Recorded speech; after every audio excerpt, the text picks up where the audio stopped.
If life came with a suitcase and everything that went wrong, you put it in your suitcase and it didn't have no wheels and you drug it behind you, how long would it take before it got so heavy it was like an anchor you couldn't move? Because life don't come with a winch or equipment. No, So, and it don't come with a baggage boy either. no. So it's not like who's going to be able to carry this thing. And sometimes you get strong enough to keep dragging it, but eventually you have to let go of the baggage of the past. And another thing is me personally, I lay my treasures up in heaven. So the good things that happen to me, the memories and stuff like that, man, I'm like, man, this is so awesome. I just send them to the clouds, because I don't want to carry those either, but I want to reflect on them. I want me to be the living proof of that and give the heavy parts up and just keep moving. I want to welcome you to the Inner Compass podcast, along with my good friend Scott Kidd, as we recorded this series. Like we both say, we're just getting started. We had so much fun, and we hope you do too.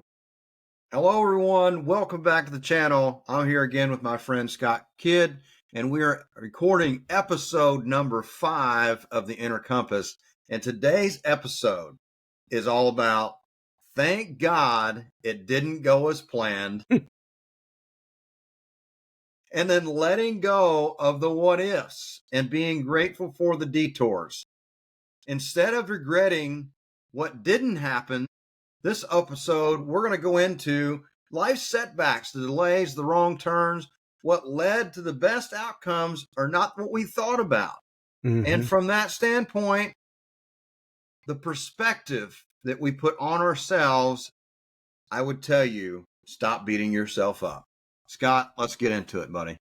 Well, that's definitely thanks for being here. I love being here. It's just really about, you can't what if it would have worked out differently, because I know from my personal experience, just what got me to being a yacht captain was that year was what I thought was a pretty tumultuous year. It was the year 2000, and I lost my business with a partner of mine, got laid off from the tech world. I was back in Jamaica, and things were not working out well there either. And a friend of a friend at the time was in the Navy with a childhood friend of mine, and, pretty much family to me, asked me if I wanted to work on a yacht in Fort Lauderdale Boat Show the year 2000. And I said, well, I don't know anything about working on a boat, but, is that going to be okay? And he said, no, just get here. As long as you work, it's fine. Yeah. And I didn't, and then provide you show up, everything else. So I borrowed the money for the plane ticket, borrowed the money from my friend Merrick. He gave me a few bucks in my pocket or whatever. I landed with about $20 in my pocket, and I met what ended up being like family to me, the guy that gave me the job and everything. And I had intended on going back to Jamaica and stuff, and had some other plans and stuff, but I never looked back. It's now 25 years later. Yeah. I've had a long career on the yachts, and I can't what if, and because I was doing that a lot at that point. Like, what if I would have done this differently in that business? What if I wouldn't have got laid off? But if all that stuff didn't happen, I wouldn't be married and have 2 beautiful daughters. Great wife. I wouldn't have a 25-year career. I wouldn't be investing in real estate. I probably wouldn't know you, Mr. Eddie Austin, which we're building on a really great relationship and I think this is going to be the beginning of something big, to where we're going to be helping a lot of different people. A lot of people are not talking about stuff like this, and maybe they have it in there and they're regretting things that they did or didn't do. Because a lot of times we end up regretting things more as we get older, the things that we didn't do, things we didn't take a swing at. Yeah. And I think, man, you said that beautifully all the way through. And thanks for sharing that story, because I care more about the origin story of someone. And I've had people like we were at a conference together here a while back, and I was having people come to me and said, hey, I talked to such and such, and they said that I have to hear your story. So I know you've probably said it over and over and over again, but if you wouldn't mind, I would love to hear your story. Your story is so interesting. It's inspiring. And I think about that a lot. And I think about, we all do it, like the what ifs, right? And there's so much danger in obsessing over the what ifs, Mm-hmm. because I think that we start thinking that if we would have done things different, would have been a different outcome. Mm-hmm. But like for you, you've been married for a long period of time. You've got a 25-year stable career. You must love what you do or you wouldn't be there. You Mm-hmm. have some beautiful children. Look, you are where you are Mm-hmm. because of the things that happen. Mm-hmm. And they weren't really necessarily how you thought they're going to work out. You Mm-hmm. were thinking you're going to go back to Jamaica. You're going to probably start a new life, do something else. Who knows what that would have ended up Mm-hmm. being like if you would have just kind of went, well, what if I do this? And you stuck on that instead of just Mm-hmm. going with your gut and just Mm-hmm. saying, you know what? Somebody gave me the plane ticket. They gave me the money for the plane ticket. They gave me a little cash in my pocket. I arrived with $20, just enough to get yourself something to eat, but not enough to get back home. Right? No, not to get anywhere, really. Right. I couldn't So, have even bought that washer fluid, probably, right. that you talk about. Possible. Well, maybe you could have took the washer fluid and bottled it in small bottles and sold it for more. Yeah, that would have been the next step. Yeah. So, man, at the end of the day, I think that sometimes we often really delay our future because we think that we're setting something up greater Mm-hmm. than what we think we're supposed to do. But this is all divine intervention, right? So Yeah. it happened for a reason that you borrowed the money and you were able to get the money to get the plane ticket. It Mm-hmm. happened for a reason that somebody gave you enough money to get there. Mm-hmm. And I have to believe that there was a reason why you had $20 left. And Mm-hmm. it was probably to remove a lot of the other options, Mm-hmm. because you were probably at that point going, what if this don't work out? What if I have to go back to Jamaica? Mm-hmm. Like, if you let those what ifs start controlling the destination, man, it will derail you. Yes. Most definitely will. If just in that moment, you never know what moment it is in your life or what person is going to come into your life that's going to change, their your whole path. Had I, stayed and done something else, I would be a much different person than I am today. I had a coach, Dr. Jamil, one time. He said, "Look, no matter what you're doing, in that moment, you've done the perfect plan for what you're doing right there, because that's what got you there." And Yes. we always what if and wait. A lot of times we say, "Oh, we need this before we can get to that next thing, But we don't need any of that. It's Yeah. really, if we just clear the path to that thing and work our way back from it. Like we've been discussing, that future person, if we work our way back from that, the path is clear. It is. It is. And I coach a lot of people through what I do, and why I felt obligated to coach people was because I've been through some things, Mm-hmm. and I've had somebody told me this, and now this is what I tell other people that I'm coaching. They said, Eddie, why don't you be a coach? Man, you've been through some tough times, Mm-hmm. and you've graduated from that. That makes you qualified. And I said, no, no, no, no. I don't believe that I'm qualified to help other people. And he goes, who told you that? And now today, I use that exact same line. Like, I believe that you can start a real estate fund and you can raise hundreds of millions of dollars and purchase real estate and give people 20 to 30% average annualized returns. No, that's not me. I Mm-hmm. can't do that. Who told you that? Yeah. Who told you that? And then immediately you start seeing the wheels turn, Mm-hmm. and you're like, nobody told me that. I don't believe. No, Yeah. nobody's ever told me I can't do that. The only person that told you that is within. Mm-hmm. Your immediate reaction was, that ain't me, man. That's Yeah. not me. Yeah. I can't do that. And I think that for me personally, I was actually doing, before we started this podcast series, I was doing, I got 2 videos done, maybe 3 and they're 15-minute clips, and it's reverse engineering life in reverse, the reverse engineer blueprint.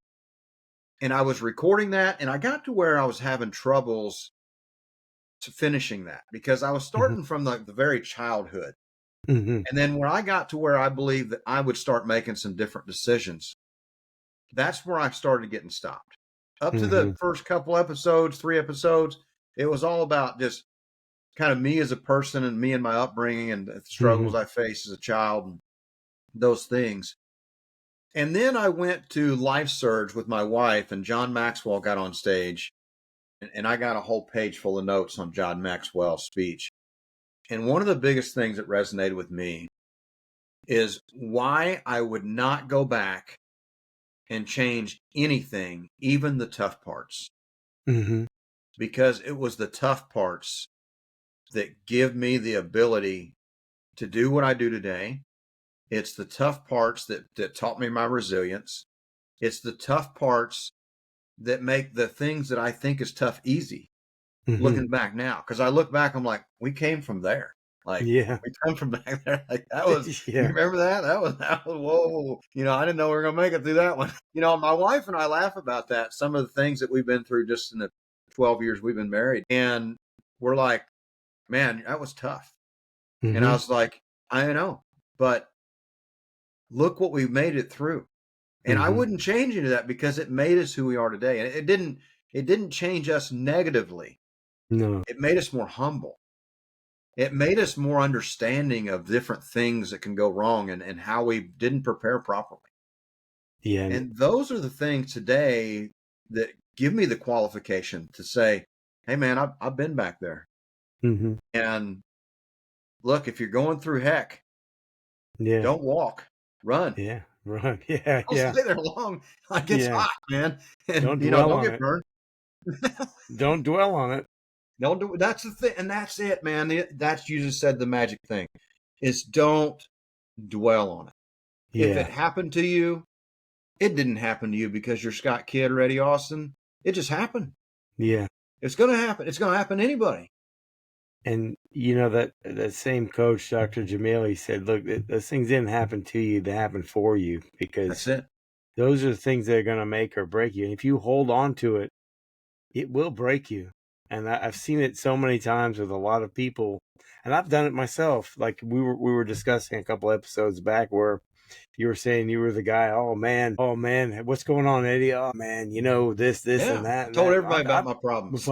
I've been, I would just regurgitate that out on how, how dysfunctional everything was and everyone else. And it was more me lashing out at the world and pointing the finger at everyone else when it got to the point was like, well, what's really wrong here? And it's like, well, a lot of people like are starting to not want to be around me. Well, that's like, the cool thing now. I've matured so much. Yeah. And I also realize how important it is to protect my presence around me. Like we talked about, that energy that transfers. Now, when I find that person that just loves to tell you about how bad things are and everything that's went wrong, and they've been there for the last 5 years or stuck there. Yeah. When I see them coming, I'm like, whoop. Yeah. I'm out of here. I'm out. Yeah. I'm out. I'm going, because at the end of the day, that brings me down. Yeah. Because sometimes you can't fix somebody that doesn't want to be fixed. Really? There's no way. Yeah. And, they are stuck in that kind of that closed loop. Of just, they can't get out of it. And you can't break it until they decide to say, hey. And then now I take that back. There is a couple people that I've helped, and I've been like, hey man, do I have permission to be direct with you for a minute? And they're like, yeah. Oh, I don't know what's next, but sure. Well, listen, man, I've known you a long time, and I know you're going through a tough season.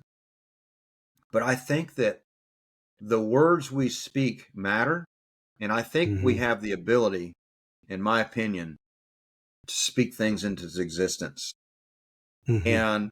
And what I'm hearing you all the time is I think you're speaking problems into existence. I think you're Mm-hmm. manifesting more things into your path because that's what you're choosing to see. You're not Mm-hmm. choosing what's good today. You're choosing on what went wrong to you today. And I think when you're stuck in that situation, it's a revolving door that has no exit. Like you've entered this thing and you're just churning. And I want you to think about this. Just think about it this way for a second. If life came with a suitcase and everything that went wrong, you put it in your suitcase and it didn't have no wheels and you drug it behind you, how long would it take before it got so heavy it was like an anchor you couldn't move? Because life don't come with a winch or equipment. No. So, and it don't come with a baggage boy either. No. So it's not like who's going to be able to carry this thing. And sometimes you get strong enough to keep dragging it, but eventually Mm-hmm. you have to let go of the baggage of the past. And another thing is me personally, I lay my treasures up in heaven. Mm-hmm. So the good things that happen to me, the memories and stuff like that, man, I'm like, man, this is so awesome. I just Yeah. send them to the clouds, Yeah. because I Yeah. don't want to carry those either, but I want to Yeah. reflect on them. I want me to be the living proof of that and give the heavy parts up and just keep moving. But if you just keep putting things in that suitcase, if they weighed a pound apiece and you had 100 failures, you're dragging 100 pounds behind you. Yeah. That's a good, a good way to explain it because, there are people, and I've been one of those people carrying all that stuff around, but at a certain point you got to let it go and you have to realize that the past is the past. The past is done. You do have to reflect upon it. And like you were talking about, looking back and go, wow, I really went through that and I really drug that around for a long time. And all it took was that instant for me to say, I don't need to drag this around anymore. I don't Yeah. need to.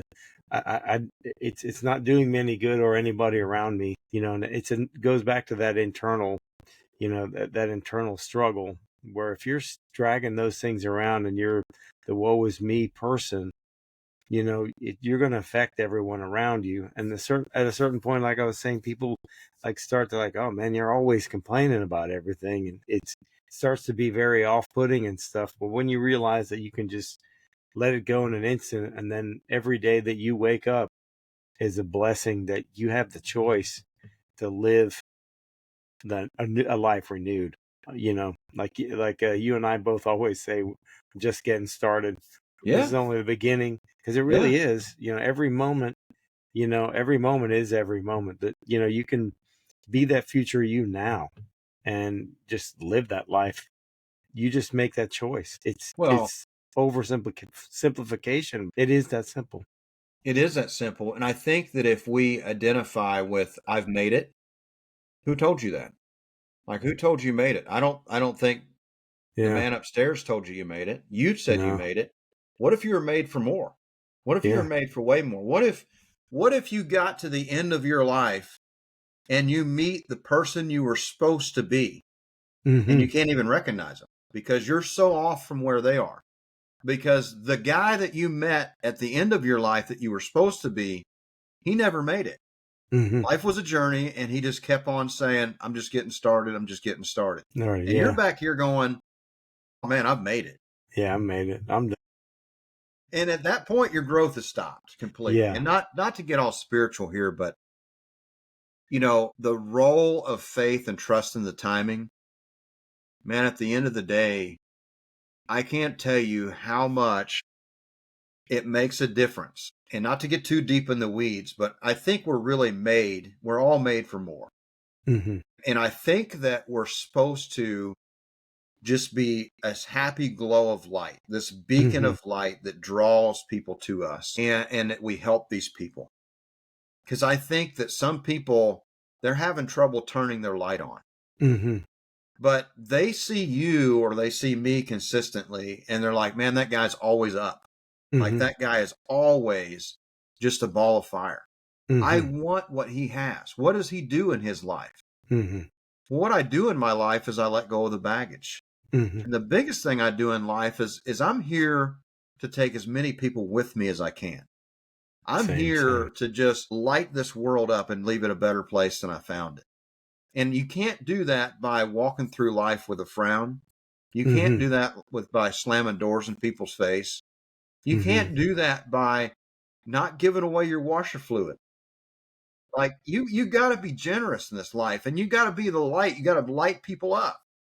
Mm-hmm. And I believe a lot of people forget that. And when they stay in that dark state, Mm-hmm. I think that when you are just happy on the inside and the outside, it radiates. And people are like, man, I want to know what Scott's got, Yeah, man, because I yeah. want What's what he I doing? don't know what he's doing, but I want to know what he does. Yeah, that's so true because like they say, misery loves company, but It does. happiness is contagious, and it can lead to so many things because it's proven that your relaxed, happy brain is 35-40% more able to make these better decisions and everything else, just because you're using that part of your brain that's relaxed and able to make those decisions. If you're angry or upset, you have that tunnel vision. You're going to be in that fight or flight mode, and you're going to go either or, or cause and effect kind of thing, where you're going to make these yes no answers that are probably riddled with emotion and probably not good emotions that are going to help you with that decision. So it's just going to perpetuate that, because when I was younger, I had kind of a hot temper or whatever, but I wasn't like violent or anything like that.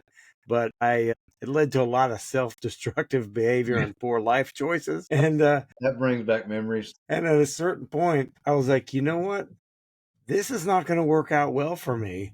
So I need to like learn ways to where I can control that and not carry that, hold a grudge or carry that thing against that person, like feel the need to say something to everybody that has wronged me or anything like that. Cause that goes back to carrying that big bag around. Like when you see this other person again, are you going to say this? Are you going to, fly off the handle or what have you? And come to find out those reactions, learning the hard way, are not the appropriate way to deal with things or people.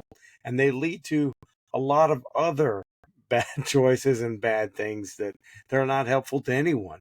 But if someone else sees you that someone has wronged you and you just kind of, my mom always said, never underestimate the power of silence. And she said that to me when I was young, and that always it kind of helped me a lot of times step back and stop and go, you know what? If other people see your reaction, like, because it has a de-escalating effect. Someone's really going hard at you, and you start to talk lower, and then you get quiet. A lot of times they will match your energy, and they won't know what to do. Most of the time, even if they're the most aggressive person, they will freeze. Yeah, It's pretty interesting. it is. And I have personally done that in Yeah. confrontation. This will make all my brothers and sisters that still live in South Florida smile. A fun fact about me. I am a West Palm Beach, Florida native. I was born there, and I also grew up a little bit in Okeechobee, Florida. So if you know anything about those two cities, we're some cowboy boot wearing rough individuals, man. And we're some rednecks, and you do us wrong, you're dishonest with you, we're going to straighten you right out. Yeah. And that's just the way it is. And I grew up that way, and I was the quiet one, Mm. but I was also the truth serum. So Hmm. if you were doing something wrong, even if you were, just happened to be doing it to me, I'd give you three chances. And, I got kicked out of Christian school for fighting because don't kick me off the program. Because, there was this bully, and there's a bully in every school. And Yeah. he were in the recess line, and he's pushing me. I was a young little tyke, and he's pushing me. And I just turned around and I said, hey, man, do that again. It's not going to work out well. And and actually, no, I take that back. I turn around and I say, hey, man, would you please stop doing that? Like if there's Yeah. any way, and I mean, just as calm as that, can you please Yeah. stop doing that? Like polite. Yeah. Yeah. And then I turn around and boom, get pushed again. I'm like, I'm going to tell you one more time. If you do that again, Yeah. I'm going to let you have it. Turn around and boom. And I'm like, I turn Okay. around, I let him have it. Well, the problem was is I hit the wrong kid. It was the kid behind him that was pushing him into me. Well, I didn't even take long enough to apologize to the first kid I hit. I just went ahead and decked the second one too. And the principal, he brings me in. That's back in the day when I actually whipped kids. Yeah, And, yeah. I he gives remember me a that. spank, and they call my parents. So, I'm up there in the office, and they're like, there's something wrong with your kid. And she's like, the only thing wrong with my kid is you guys don't do anything about the problems in the school. Yeah. And my kid just took care of it. Because I guarantee you, if I know my son, he gave him 3 chances, and he was Yeah. polite about it. He was Yeah. like, would you please stop doing that? And Yeah. then he probably, at about the second time, he said, if you do it again, I'm going to take care of it for you. And I did. Yeah. And, my frustrations really escalated throughout my life and upbringing because I was very angry in many ways. And I was a Yeah. guy Same. that I didn't fight because I was mad. I fought because it was fun. Mm. And so now when I'd get mad, I'd walk away from a fight because I don't know what I'm about to do to you next, but it's not going to end No. well. Yeah. What if like in anger and stuff, there was times where there's few times that it happened, actually not many, where it didn't. I kind of had a blank spot there for a long time until I actually went back through and thought about it, because I was never really a big fighter or anything like that. Is because I knew, I guess in a certain ways, I knew what I was capable of, and it was not some not some really great things that I would be proud of. So but I always would do like you did and just kind of, hey, please try to step back and back. But some people like to keep going, and if you've given fair warning, I believe you do have the right to defend yourself. That's just, I told you. yeah. And to me, my brain did not process getting in trouble for that. Mm-hmm. Like, I did not understand why I was being punished. I Mm-hmm. was polite, I was calm, I didn't yell, and I Yeah. said, I'm asking you not to do this again. I gave them Yeah. more than one warning. Like, Yeah. it was clear. Like, I put it Yeah. on the chalkboard 500 Yeah. times. It's Yeah. clear. If you do this again, Yeah, like, this is what's coming. you stated your intention. Right. I stated my intention. You provoked. I told you. I asked nicely. What happens next is up to you. Yeah. It's up to you. And I didn't, and if I didn't follow through on my word, Yeah. if they said, well, that guy's going to say he's going to do something, but he never does, that ain't me. Yeah. If I told you I'm going to do it, I'm going to do it. Like, you keep Yeah. up, I'm going to do it. So, I think the biggest thing that I think everybody, I know, including myself, is refrain from mistakes Mm-hmm. and find the necessary steps to purpose Mm-hmm. of the things that went wrong and not identify them to as a victim. Mm-hmm. Just kind of reframe from the whole mistake making Yeah. and say, I made a mistake, but Yeah. I'm going to learn from that and I'm just going to keep moving.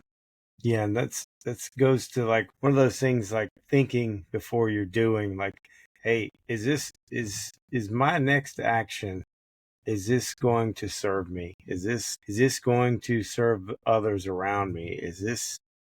Is everything that goes with this, is that worth the action, the one action I'm about to take? Because one action like that, it can change your life. All it takes is one wrong hit or something, somebody goes down, and then Eddie Austin could have been incarcerated for a long time. Absolutely. And it's very, I remember my mom also telling me when I was a kid also that a lot of people, if they can't resolve their differences, they resort to fighting. And so think long and hard about what you're going to be doing, and it just goes with maturity and just learning about yourself, that you get to that point where if you are starting to escalate yourself, like, take a breath and step back, and like, don't put yourself in that position where a few years from now you're going to be going, what if I didn't do that? Yep. It's one of those things where you really that single action can change your life for the greatest thing, or it can also go for, really, one poor decision can make a poor life for a long time. Well, I love the Ed Milet's theory on your one decision away. Mm-hmm. And I think what he really means by that is if you're intentional with that, what that one decision is, Mm-hmm. and you just keep showing up and saying, I'm just one more decision away, I'm one more meeting away, I'm one more phone call away. Yeah. You've kind of wrote the purposeful path that you're going to travel down, like what you Mm-hmm. believe you're called to do. And you have to think about also is that negative effect when that bully comes out and does everything in the world to stop you and starts pushing you around. You're also one decision away from Yes. something going very, very bad. And Yes. just to go back to what you're talking about, absolutely, man. Like, what's to say that in this very moment, I'm having a totally rough time with everything. Mm-hmm. And I just turn around with everything I got in my body and I hit this guy in the jaw and break his neck. Mm-hmm. Done. I'm going to prison at that point. I can't prove Yeah. it's self-defense. I mean, that's a horrible thing to happen. Yeah. But you also have one decision to say, I'm not, hey man, I don't know what's going on, but I'm not getting involved with what you're trying to do here. Yeah. And I'm sorry somebody's done that to you. And here's the thing I think of a lot. One of the things that I used to do when I was younger is realize that I was bleeding on everybody. Mm-hmm. And what I meant by bleeding on everybody is not everyone is the one that cut me. Mm-hmm. Don't bleed on the person that doesn't cut you. Mm-hmm. And what I mean by that, to put it in simple terms, if somebody does you wrong in a partnership, don't translate that anger Yes. into the next partnership. Yes. Only bleed on the person that was actually cutting you Yes. from the team, from the position, from anything, and leave it with them. Keep everything that you're going to say to that person with them and don't take it to the next thing and just say, hey, it's over here. I'm not bringing it with me. And Yes. I'm not going to give it to somebody else. I'm not transferring that into another person because at the end of the day, they don't understand why you're mad. Yeah. They don't understand why you're so angry with what had happened and why you also are so triggered to small things that happen in the new partnership that brings up Yeah. old wounds. Yeah. And if if you're, for your example, if you take all that stuff, take that baggage with you into the new partnership, probably not going to be a good partner Yeah. to your partners, that and Yeah. they deserve your best, so you can't take that with you, because they aren't the ones that that cut you, like you said. They aren't the ones that did you wrong, so they deserve the clean slate and start from the best, and because it could be a great opportunity for you to all of you to do well together. And throughout my life, I've become, as I get older, more empathetic to what people's situations are and what things are going on in their life, especially just from working on the boats for a long time, that you don't know what people have gone through, and sometimes we get to see what people are because we live with each other, and sometimes it comes out and you figure out why this person, oh, okay, that's why they're that way, and they're kind of stuck and they're actually hurting, and it's like, okay, so I have to maybe figure out a different way to maybe give them some guidance or something, but I've become less sympathetic when people just put themselves, and I keep getting stuck in that loop, and they want people to come in their loop with them, and I'm not, like you're saying, I'm out of here.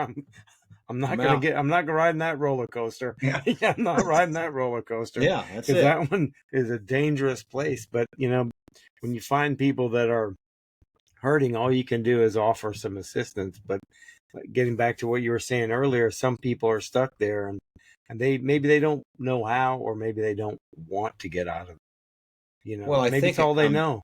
I think it comes back to is as good as it might be on the other side of the conversation. Nobody wants to sit down with a Dr. Phil style conversation and hash it out, but that's probably what's needed is to dig into what was the point where you really got hurt Mm-hmm. that you're carrying all this. Like, Mm-hmm. and that's really, it needs to come out. But somebody Yes. that's your boss, total stranger, or friend, necessarily that might not be something they want to discuss. So you have to have like tactical empathy to Yeah. realize hey, this person's going through some things or had went through some things. And every time we get in a big group and they feel left out, they start acting in this way. Mm-hmm. There's probably something that happened, Mm-hmm. when they were younger or in their upbringing that trigger some trauma. And I think a lot of us, I know, including myself, man, there was definitely trauma of certain things that made me act and do different things in the public eye, Yes, especially when certain things happen.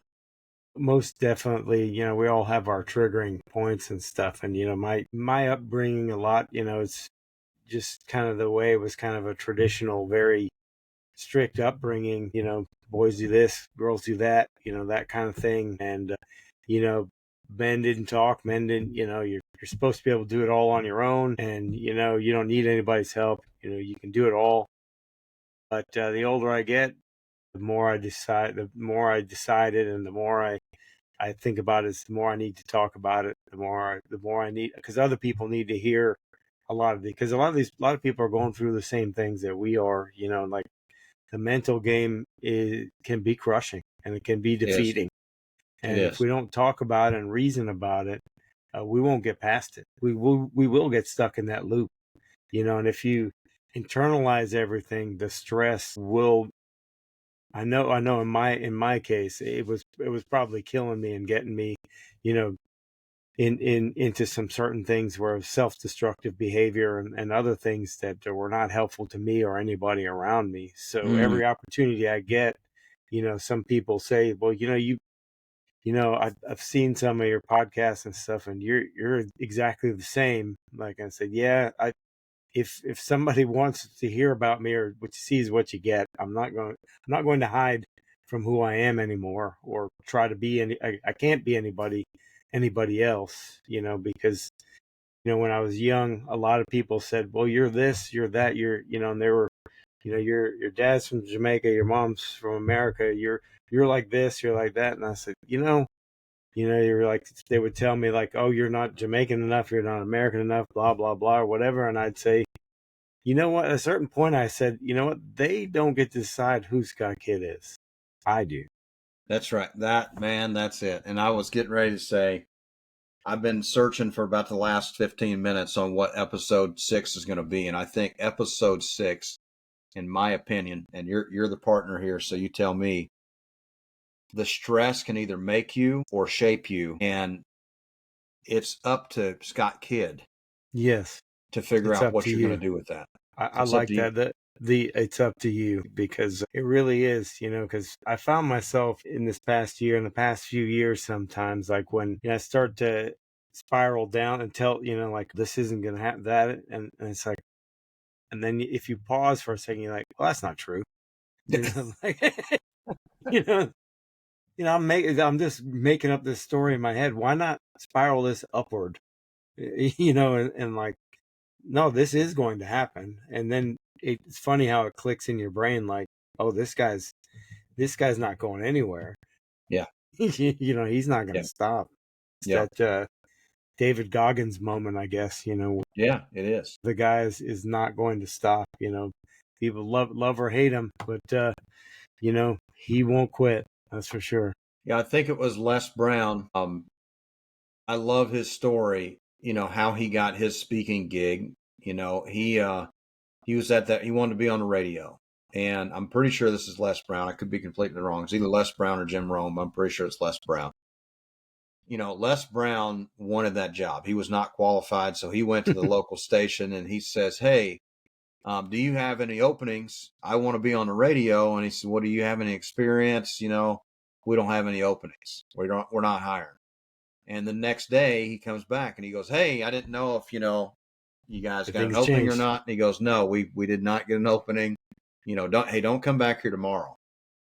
And he goes, okay. So, the next day he shows up. He's like, hey, I didn't know if anybody passed away or called in sick or anything. You need a backup guy and I think like the fourth time he's like, go get me a coffee and grab a broom, Then on one day, I don't know how long it took in between, but on one day there was somebody that was completely drunk and Wow. could not come on the radio. And the guy called up the station and he goes, "Hey, such and such is not going to be able to make it his show. Call everybody you can to find a host." Well, Les Brown hangs up the phone and he goes, "I ain't calling nobody. Les Brown's about to come in this studio and get his opportunity, and he's going to do it." And he called up all his friends and his family. He's like, "Les Brown's about to get on the stage. Turn on your radio and turn it up loud because I'm about to enter the studio right now." And he called him back and he said, "Sir, I couldn't get a hold of anybody, but I know how to run that studio and I'll be in there in just a minute." And he goes, "Don't you touch nothing." He went in this. But that's the thing about showing up. Yeah. If you just show up, you wear down what's trying to keep resistance on you. You will wear it down. Like, it's like, okay, eventually, like, okay, just go in there and record a session or two, or, good grief, this guy's not going to quit. Yeah. And that's me, is I've never quit. Like I was speaking the other day and somebody says, "Man, I cannot believe, I just can't believe the things you've been through, the things you've done and where you're going. And man, you're so inspirational." I said, "So are you. The only difference is Eddie Austin said, 'I will not quit.' Yeah. I will not stop. Can't is not in my vocabulary. Nope. We're going to do this." Yeah. I will not stop. That's just, if you keep showing up, you will keep showing up until you're in the right place at the right time. And it will seem to others that you were lucky, but they didn't realize that you showed up 365 days, and on the 366th day, they gave you a shot. It's people, like to make things look easy with social media and everything else, but what they don't see is all the work behind it that it took to make it look like that. All the failures, all the missed shots, all the, all those missed days, those late nights, early mornings, just the endless pots of coffee. Yeah, well, that's it, man. And, I had somebody ask me the other day, said, "Eddie, man, how in the world did you end up having as many? You've got 10,000 followers on Facebook and like 9,000 some on Instagram. Like, dude, how?" And, like think 3,200 on LinkedIn. I was like, "That's not impressive. There's guys with millions of followers. Millions. That's a blip." Yeah. Man, how did you do it? Stay long enough, become relevant, and then just keep showing up. Yeah, that's what people ask me about YouTube and stuff like that. I said, I was really notoriously terrible at making these videos. So I said, all right, I'm going to make a video every day for a year. And then after a year, I was like, well, I'm still not that good at this. So I was like, well, I'm going to do it for another year. And then Who said that? I kept doing, well, that was me. I saw them. I saw the videos and my family saw it, and I still have them because they're quite funny. I like to, like we were saying in the beginning, look back and go, okay, well, I am better, but I can still get better.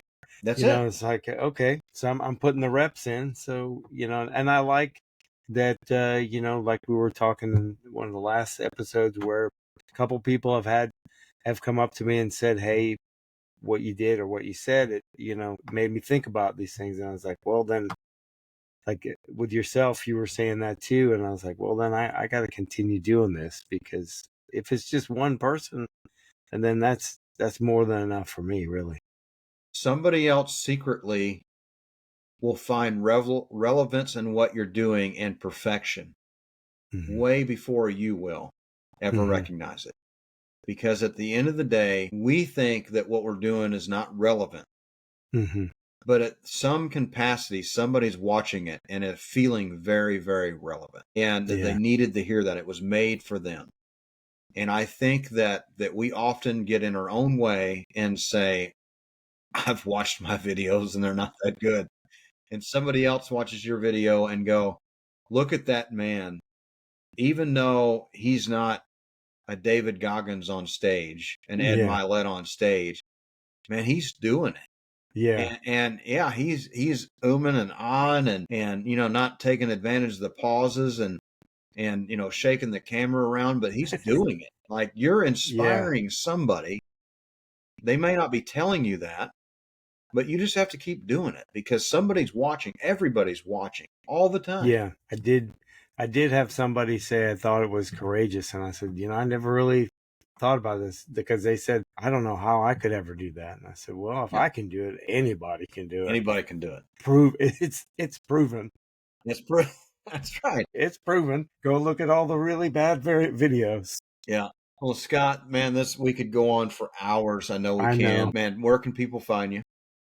Investwithscottkid.com. Got all my social media links, my podcast, the Yacht Captain Investor podcast, and soon to be the Inner Compass as well. We'll have those coming out here soon. We'll be helping everyone find their true north. That's right. I love that. That needs to be the tagline of this. Well, Eddie Austin BEX here. You can find Eddie Austin BEX on every platform that I'm aware of, unless they come out with something new. Just type in hashtag Eddie Austin BEX on Google and forget the little color code thing. I don't know what that's about. I don't pay Google, but you'll see a bunch of things that do seem relevant to who I am. So we'll see you on the next episode. And I would encourage you to be extraordinary.